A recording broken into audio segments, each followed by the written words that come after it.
Thank you, Mr. Speaker. I'd ask unanimous consent that all members may have 5 legislative days in which to revise and extend their remarks and include extraneous material on the topic of this special order. Without objection. Mr. Speaker, this week we passed a major milestone when a majority of the entire House of Representatives signed on as co-sponsors of House Joint Resolution 166, supporting a democratic, secular, and non-nuclear Republic of Iran. This truly bipartisan and broad-based House majority of 224, consisting of 139 Republicans and 85 Democrats, endorses the general principles propounded by the Iranian democracy groups, most notably the 10-point plan proposed by the National Council of Resistance of Iran. It calls for the universal right to vote, free elections, a market economy, separation of religion and state, gender, religious, and ethnic equality, a foreign policy based on peaceful coexistence, peace in the Middle East, and a non-nuclear Republic of Iran. It also condemns the Iranian regime's terrorism, regional proxy wars, and internal oppression. Over 4,000 parliamentarians worldwide, the majority of 33 national legislative assemblies, over 130 former world leaders, and 80 Nobel laureates have endorsed these principles, and I'm gratified that a majority of the entire House has stepped forward to support this resolution. You know, there are several Iranian groups fighting the Iranian dictatorship, and it will ultimately be up to the people of Iran to chart their own future, as the 10-point plan proposes. But now, one cause should unite us all, and that is the collapse of the current regime. To this end, we've organized the Iranian Human Rights and Democracy Caucus within the House of Representatives. This is a truly bipartisan caucus. Like the various liberation groups of Iran, we Republicans and Democrats differ and quarrel about many things, but we are solidly united in support of the people of Iran and their struggle for their own liberation from the tyranny of the mullahs. The Iranian regime has made clear that it intends to acquire nuclear weapons and, once acquired, to use them. President Trump has made clear that this cannot be allowed to happen. I, for one, appreciate the efforts of this administration to stop that from happening without bloodshed. But the Iranian regime has proven itself to be utterly untrustworthy to abide by any agreement it makes. That makes any negotiation with this regime highly problematic. There's only one solution that promises to resolve this danger without the risk of a terrible war that could claim many thousands of innocent lives, and then that's the collapse of the regime from within. Opposition to the oppression of the mullahs has been simmering in Iran for many years. It's time to provide material support to help these groups liberate their country.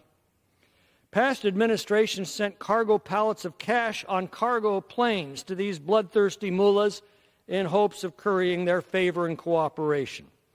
However good the intentions, the result was to help fund the oppression of the Iranian people and the export of terrorism throughout the world. I believe the time has now come to provide the same assistance, not to the oppressors of Iran, but to the people of Iran and the resistance groups actively seeking their overthrow. The overthrow of this regime from within would be the cheapest, surest, and most peaceful way to remove it as a threat to the freedom of the Iranian people, the stability of the region, and the peace of the world. That's what the Iran Human Rights and Democracy Caucus was organized to promote, and what House Joint Resolution 166 pledges to accomplish. Mr. Speaker, Iran is one of the oldest and greatest civilizations in history. It was the most free, advanced, prosperous, and open countries in the Middle East just a few decades ago. Then came the revolution of 1979, when the progress abruptly ended with the takeover by the theocratic despots who introduced a reign of terror that has gone on now for decades. Twice before, Iranians were at the verge of overthrowing this regime. In 2009, as Iranians took to the streets during the so-called Green Movement, they looked to the United States for support, but got only silence. In 2016, the American government sent $1.7 billion in cash to the mullahs on shrink-wrapped cargo pallets, and in 2015, released $150 billion more in frozen assets, all to get a nuclear agreement that Iran never honored. Today, America must stand with the people of Iran. The regime in Tehran has been crystal clear about its intent to develop nuclear weapons and once developed, to use them. There are only two ways this is going to end, either with thousands, perhaps millions, dead in a terrible war, or with a successful revolution and the long overdue collapse of this regime. The President is speaking out forcefully and he is acting decisively. So must Congress. House Resolution 166 has 224 co-sponsors representing both political parties.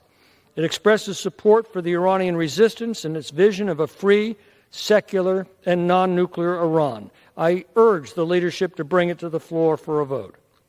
Our Declaration of Independence proclaims that whenever a government becomes destructive of the natural rights of its people, it becomes their right to alter or abolish it.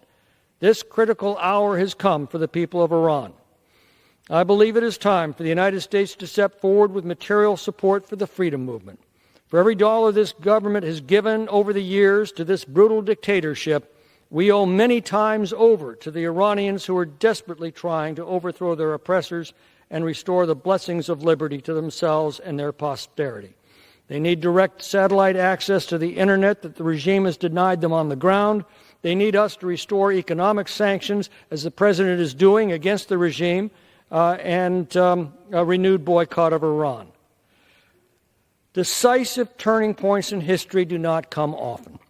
When history commands, we must answer, and that answer will follow us far into the future. This time, in this hour, let the United States take its stand with the people of Iran, and by so doing, fulfill those proud words in our Liberty Bell to proclaim liberty throughout all the land and unto all the inhabitants thereof. And with that, Mr. Speaker, I yield back.